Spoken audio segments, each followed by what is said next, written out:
Setelah membaca buku harian Cornelia yang sudah diterjemahkan, Nadia mulai mengerti bahwa ada dua roh yang terikat dalam boneka Lina.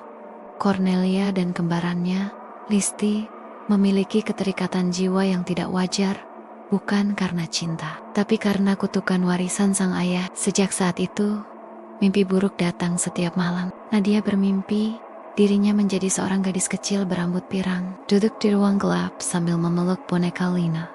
Suara jeritan, bunyi palu memaku peti, dan tawa anak-anak terus menggema. Setiap Nadia terbangun, ia mendapati lengan Kayla penuh goresan kecil, seperti bekas ukiran kayu. Kayla mulai kehilangan nafsu makan, tubuhnya semakin kurus, dan yang paling menakutkan, suaranya berubah. Kadang ia berbicara dalam bahasa Belanda meski tak pernah belajar.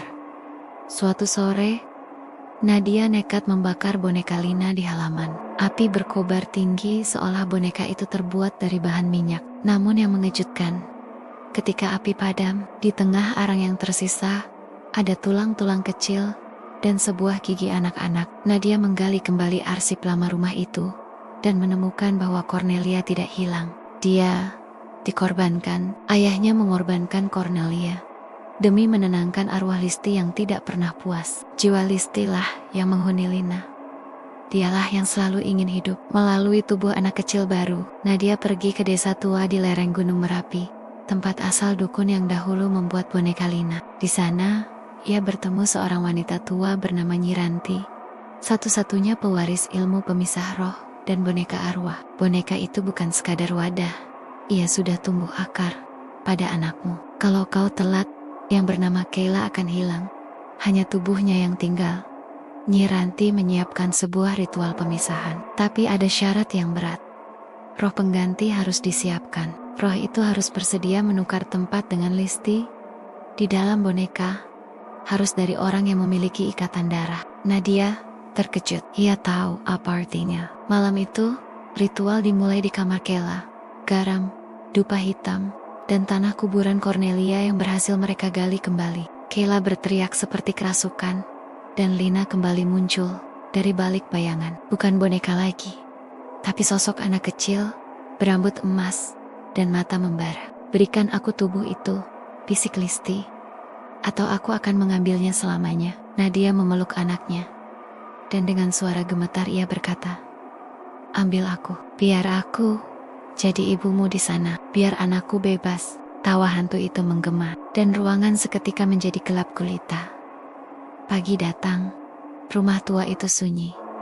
Kayla bangun perlahan. Ia bingung, menangis mencari ibunya. Di dekat tempat tidurnya hanya ada satu benda, sebuah boneka kayu, dengan rambut hitam, dan mata seperti matanya sendiri. Boneka itu memeluk boneka Lina yang lebih kecil, dan di bibir kayu boneka itu, tergurat senyum Nadia. 5 tahun telah berlalu, Kayla kini tinggal bersama bibinya di kota. Ia tumbuh menjadi gadis pendiam, tidak pernah banyak bicara, tapi selalu membawa satu benda kemanapun ia pergi.